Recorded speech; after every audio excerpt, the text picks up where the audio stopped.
Ini sahabat, ini ikan-ikan, ada beberapa ini ada 10 lebih ya. Nah, masalah di ikan yang ada di sini tuh, itu saya lihatin tuh ternyata ini nih, ada masalah insang. Dia jamur insang yang mengakibatkan pembusukan ya. Coba dilihat, jadi ada di ini ujung-ujung di luar ya, udah mulai tampak. Nah ini ada di termasuk stadium awal. Nah untuk stadium awal menuju ke stadium 2, karena seringan apapun yang berkaitan dengan insang itu sangat merepotkan untuk kondisi ikan, karena jelas ya fungsi dari insang untuk bernapas. Nah kita lihat ini juga, periksa. Nah, ini lebih baik dari yang tadi, tapi ini juga sudah masalah ya. Ini sudah masalah kotor. Nah kita periksa yang lain.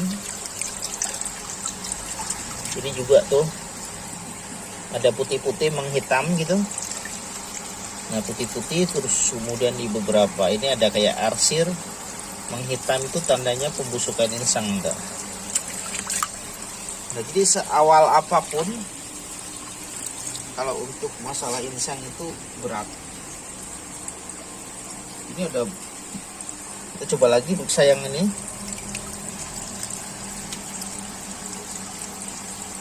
Ini juga udah mulai di ujung, dan perilaku untuk ikan ini dari tempat dimana dia banyak tinggal ya, di kolam yang rada besar, bukan tempat seperti itu. Mulai dari tanda-tanda awal itu tidak langsung kena insangnya, kelihatan jelas itu. Kalau untuk pembusukan, dia mulai dari perilaku yang sudah tidak segesit dari awal, tapi masih mau makan tuh. Dan di beberapa kasus sih penampakan tanda-tandanya itu kadang-kadang berbeda-beda. Ada yang dia parah, tidak menunjukkan yang berarti tanda-tandanya, ada yang baru awal sudah mulai gitu. Nah untuk kejelian kita dalam melihat masalah yang ada di koi, terutama yang berkaitan dengan masalah insang. Jadi seringan apapun masalah insang itu menjadi berat, karena mereka ini adalah satu organ dalam yang paling utama mereka ya untuk bernafas. Nah jadi yang perlu kita lakukan apa sih? Ini saya akan mau melakukan penghambatan lebih lanjut ya, biar tidak berkembang ya.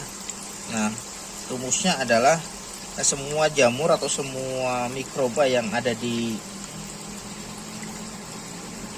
darat yang tidak mungkin di laut, itu kita terapkan di sini. Nanti kita diberikan garam yang sangat asin ini, tentu saja untuk bertahap. Nah kan yang ini ada masalah, sebenarnya ada iritasi ya, kayak Aeromonas nih. Di kemarin itu kemerahan nih tuh. Nah masalah insang juga tidak selalu berdiri sendiri ya. Kadang-kadang dia ada dengan yang lain, masalah yang lain kayak misalnya Aeromonas. Nah ketika terserang Aeromonas, maka harus digunakan yang berkaitan dengan penghambat anti mikroba itu. Misalnya dengan menggunakan antibiotik. Sementara kalau antibiotik itu tidak bisa ya menangani dengan jamur. Nah tugas untuk menangani jamur itu nanti diatasi dengan garam, dan kalau perlu itu diberikan pemberian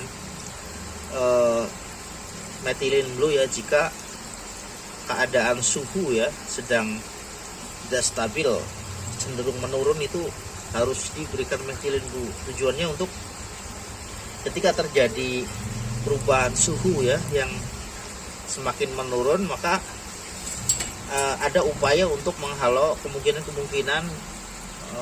jamur lain yang tumbuh, misalnya wet spot gitu. Ini akan saya kasih garam jisit ya.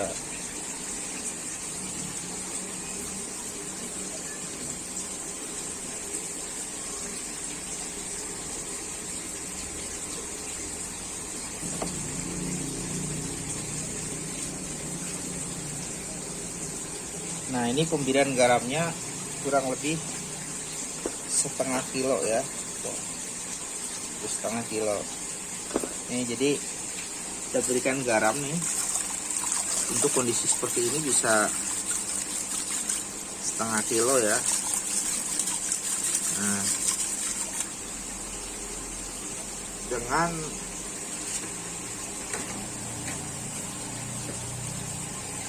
ruangan air sekitar 50 liter. Nah,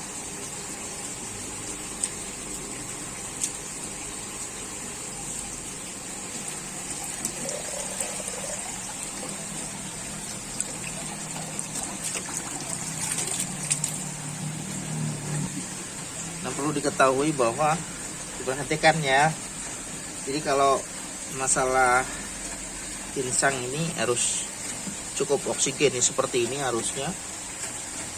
Ketika harus oksigen ya sangat lemah atau kurang ya, itu untuk mempersulit penyembuhan dan tingkat kesubuhan itu menjadi rendah.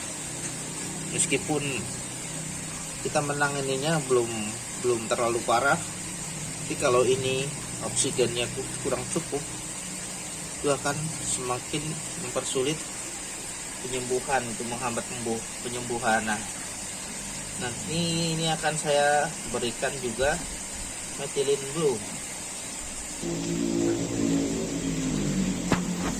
Nah, kalau pemberian methylene blue saya berpatokan pada kepekatan warna.